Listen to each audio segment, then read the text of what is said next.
My husband was allergic to dairy, couldn't go near anything with milk in it. Our first year of marriage, I made him a milk pudding by mistake. He lost it, asked me if I was trying to kill him. After that, not a single dairy product ever crossed our threshold again. Then tonight, at his promotion banquet, he took a full glass of milk from his assistant's hand and drank every drop. I wasn't surprised. I turned and said a divorce agreement in front of him. Every friend and relative at the table rounded on me at once. Morton grabbed the glass and flung the milk straight into my face. Lottie noticed I'd been drinking too much and poured me a glass of milk for my stomach, out of kindness. And you lose your mind over that? She's married, Paula. She has a child. You're really going to sit here and act jealous of a married woman? I let out a quiet laugh, turned, poured another glass of milk, and placed it in front of him. Since you love it so much, go on, drink up. Morton's eyes dropped to the glass in my hand. His jaw tightened. Then he slapped it out of my grip, and it shattered across the floor. I drink at those dinners for work, for you, so you can have a better life. You don't give a damn about that. But the second I have one glass of milk to settle my stomach, you're waving divorce papers in front of everyone? Murmurs rippled down the table. Heads shook. Someone near the back muttered loud enough for me to hear. We all know how hard Morton works. He drinks himself into stomach bleeds at business dinners just to provide for Paula, and this is how she repays him? Morton's famous for how good he is to his wife. I heard he specifically hired a married assistant with a kid so Paula wouldn't have anything to worry about. Lottie Galloway stepped forward, eyes glistening with practiced hurt. Paula, I'm married. My baby is a year old. How can you still be jealous of me? I just saw his stomach was bothering him and poured him some milk to help. If that upsets you, I won't do it again. That's all. I raised my hand and wiped the milk from my face.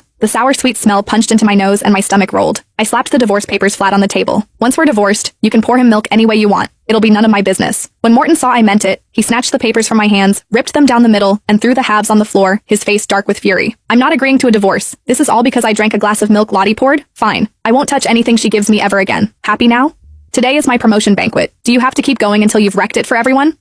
Vivian Henson walked over and gave my shoulder a little pat, the way you'd comfort a child throwing a tantrum.